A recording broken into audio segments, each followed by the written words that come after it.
On December 15, 2009, in a quiet Atlanta neighborhood, Angela Matthews opened her door to a visitor.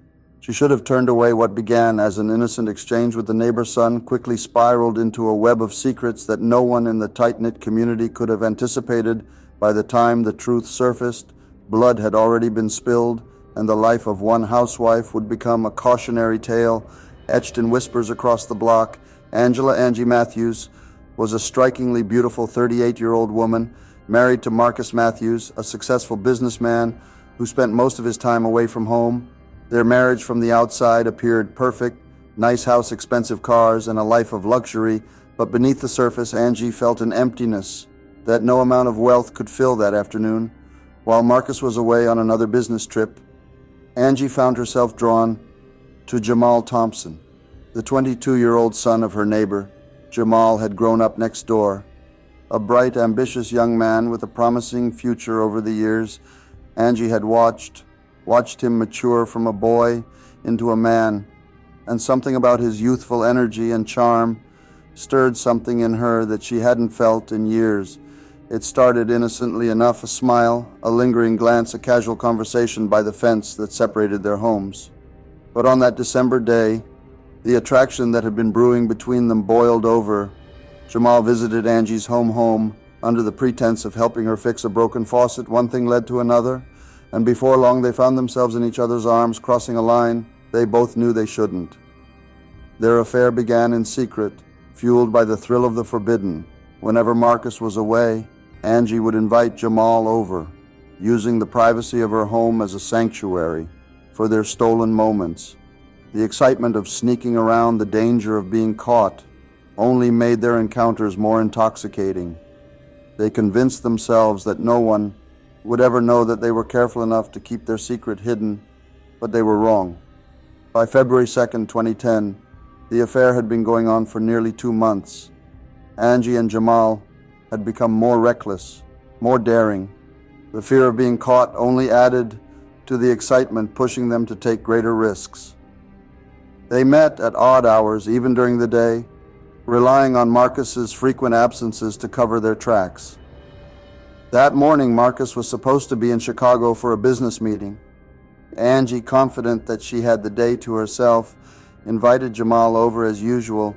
They spent hours together, losing themselves in the intensity of their relationship. But what they didn't know was that Marcus had wrapped up his meeting early and decided to surprise his wife by coming home ahead of schedule at 2:45 p.m. Marcus pulled into the driveway. Angie and Jamal were upstairs, completely unaware of his presence. As Marcus entered the house, he called out for Angie, his voice echoing through the quiet halls. Angie's heart nearly stopped when she heard his voice. Panic set in.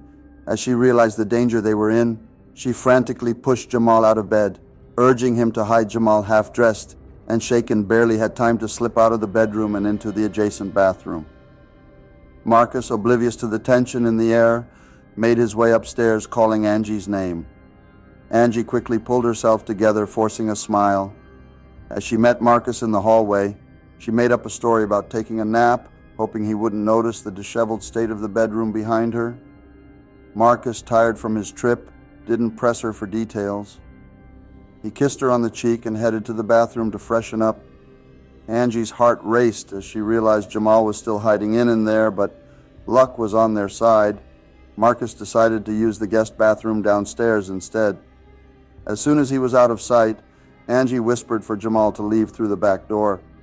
Jamal slipped out, narrowly avoiding being caught, but the close call left them both rattled after that day. Angie knew they had to be more careful. The thrill was still there, but now it was tinged with fear. Yet despite the danger, neither of them could bring themselves to end the affair they were addicted to, the rush to the way they made each other feel, and so they continued their meetings more secretive, their actions more reckless. On February 20th, 2010, their luck began to run out. Mrs. Jenkins, the elderly woman who lived across the street, had always been known as the neighborhood busybody.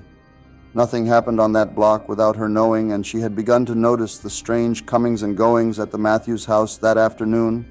She saw Jamal sneaking into Angie's home, his eyes darting around as if he were afraid of being seen. Mrs. Janine, suspicious by nature, watched from her window, Her curiosity piqued later that evening. As she chatted with another neighbor, she casually mentioned what she had seen. Gossip spread quickly in their tight-knit community, and it wasn't long before the rumors reached Patrice Thompson, Jamal's mother. Patrice, a deeply religious woman with high hopes for her son, was alarmed by the whispers. She confronted Jamal that night, demanding to know what was going on. Jamal, caught off guard, denied everything. He insisted that Mrs. Jenkins must have been mistaken, that there was nothing going on between him and Angie. But the seed of doubt had already been planted in Patrice's mind. She didn't believe her son was telling the whole truth, but she had no proof, just the word of an old woman known for her gossip. Despite his denial, Jamal couldn't shake the fear that his secret was no longer safe. The walls were closing in, and the affair that had once been a thrilling escape now felt like a ticking time bomb, ready to explode at any moment. But neither Jamal nor Angie could have predicted just how devastating that explosion would be on the evening of March 5th, 2010.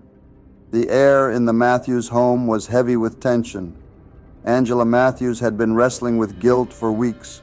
The weight of her affair with Jamal Thompson becoming too much to bear, she had decided that it was time to end things with Jamal, knowing that continuing the relationship could only lead to more trouble.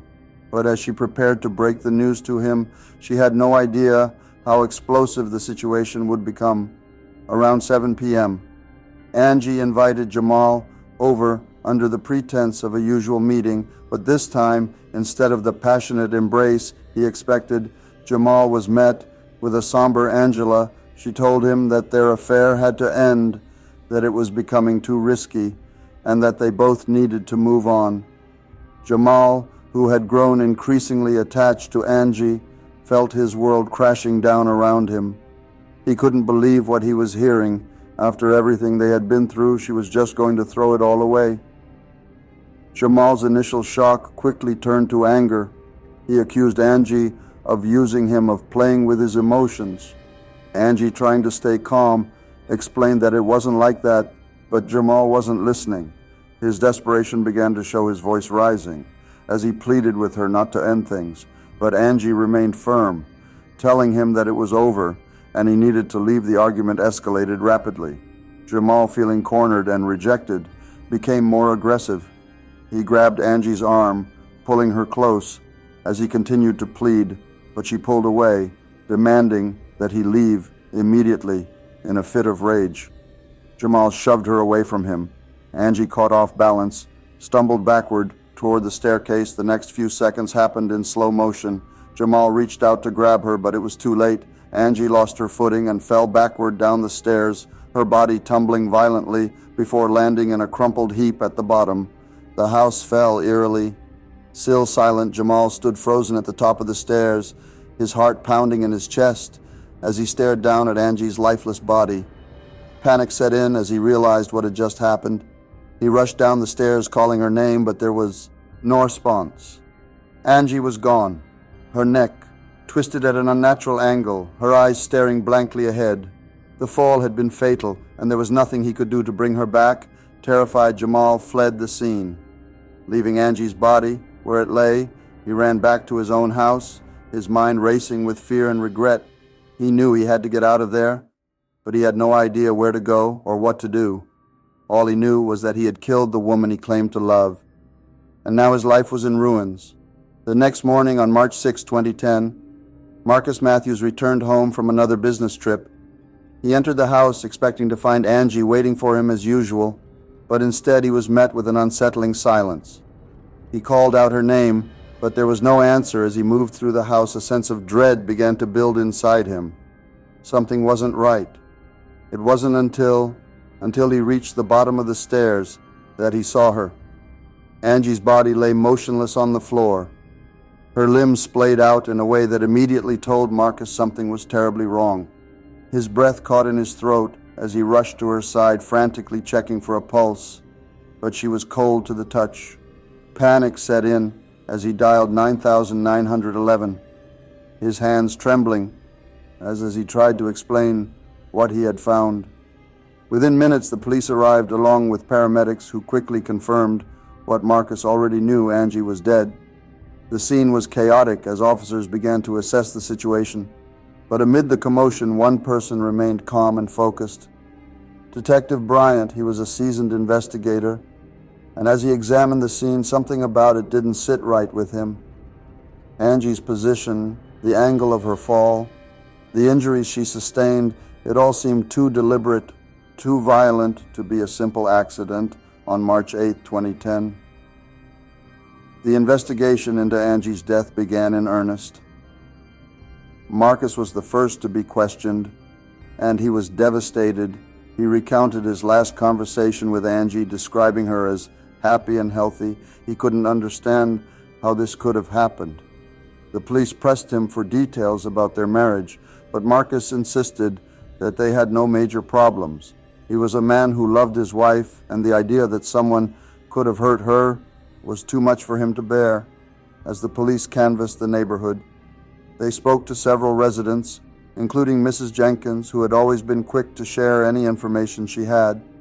Mrs. Jenkins told the officers about the frequent visits she had noticed between Jamal and Angie. She had seen Jamal entering the Matthews house on multiple occasions. Often when Marcus was out of town to her, it was clear that something was going on between them. This information piqued Detective Bryant's interest. He began to dig deeper into the relationship between Jamal and Angie, suspecting that there was more to the story than met the eye. The following day, March 12, 2010, Jamal was brought in for questioning. Nervous and on edge, he tried to maintain his composure, but it was clear that the pressure was getting to him. He denied any involvement in Angie's death, claiming that he hadn't seen her in days, but his story didn't add up, and his alibi was shaky at best. Detective Bryant observed Jamal closely during the interrogation. His nervous demeanor, the way he avoided certain questions, it all pointed to someone with something to hide. The detective wasn't convinced by Jamal's denials, and he suspected that there was more to the story. As the investigation continued, Patrice Thompson became increasingly worried. She knew her son better than anyone, and she could tell that something was weighing heavily on him. She tried to get him to open up, to tell her what was going on, but Jamal remained tight-lipped. He was scared, and he knew that the noose was tightening around him. On March 20th, 2010, the breakthrough came. Forensic evidence from the scene, meticulously gathered and analyzed, began to paint a clearer picture of what had happened that night. Jamal's fingerprints were found on the stair railing, confirming that he had been in the house, but the most damning evidence came in the form of text messages recovered from Angie's phone messages exchanged between her and Jamal that revealed the nature of their relationship and the argument they had on the night of her death. With this new evidence in hand, the police had enough to move forward. Jamal was arrested at his home that afternoon, the gravity of the situation finally sinking in. As he was handcuffed and led away, he was charged with second-degree murder, accused of causing Angie's death. In the heat of the moment, as Jamal was taken into custody, the reality of what he had done began to set in. The affair that had once been a source of excitement and passion had now destroyed everything. Angie was dead. Marcus was left to grieve the loss of his wife, and Jamal faced a future behind bars. The neighborhood buzzed with the news. The whispers and gossip that had started months ago, now reaching a fever pitch. The secrets that had been hidden behind closed doors were now laid bare for all to see, and the consequences were devastating. By April 15, 2010, the city of Atlanta was buzzing with talk of the Matthews Thompson trial.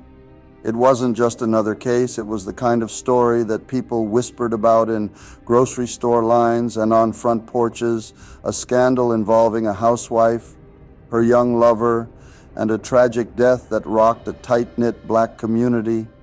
The courthouse was packed that day with people eager to see how it all unfolded. The prosecution came out strong, led by Assistant District Attorney Carla Henderson, who had a reputation for being tough and relentless. She opened with the facts, laying out the timeline of events that led to Angela's death. The prosecution's case was built on forensic evidence, including Jamal's fingerprints on the stair railing, the text messages between him and Angie, and the bruising on her arms that indicated a struggle, Henderson painted a picture of a young man who couldn't handle rejection, who let his anger get the best of him, and who ultimately, KU caused the death of a woman he claimed to love on April 16, 2010. The neighbors took the stand one after another, recounting what they had seen and heard in the months leading up to Angie's death. Mrs. Jenkins was first, her voice steady.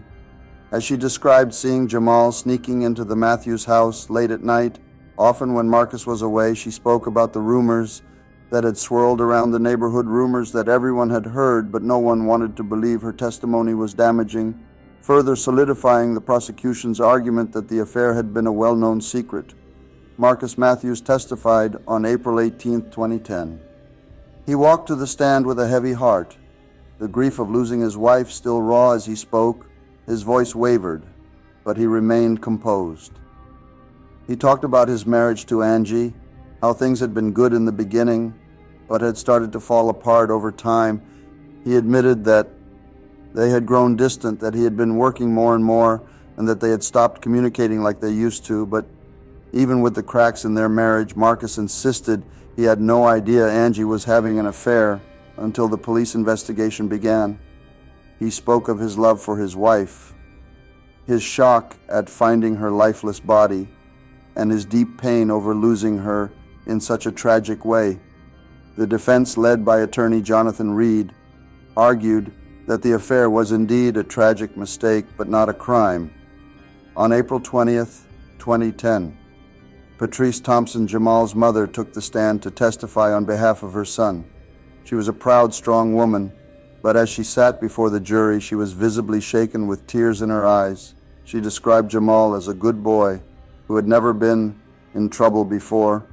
She talked about how hard it had been for him, growing up without a father, how she had done her best to raise him right. Patrice pleaded with the jury to see her son not as a criminal, but as a young man who had made a terrible mistake. In a moment of anger and confusion, on April 23, 2010, the defense presented their argument that Angie's death was not murder, but an accident. Reed argued that Jamal had never intended to harm her, that the fall was a tragic result of a heated argument that spiraled out of control. He pointed out that Jamal had tried to stop her from falling, that he had been devastated by what happened, and that he had not premeditated any of it. But the prosecution wasn't swayed, insisting that the evidence showed a crime of passion driven by jealousy and desperation. After weeks of testimony and deliberation, the jury reached a verdict on May 10, 2010. The courtroom was tense as everyone awaited the decision. The jury found Jamal Thompson guilty of involuntary manslaughter. It was a lesser charge than the second-degree murder he had initially been accused of, but it still carried a significant penalty. Jamal was sentenced to 15 years in prison with the possibility of parole after 10 years. As the sentence was read, Patrice broke down in tears, her cries echoing through the courtroom. Jamal, now shackled, hung his head, the weight of his actions and the loss of his freedom crashing down on him. The aftermath of the trial was devastating for everyone involved. On June 5, 2010, Marcus Matthews made the difficult decision to sell the house where he and Angie had lived for so many years. The memories were too much for him to bear the laughter, the arguments, and the tragedy that had shattered his world.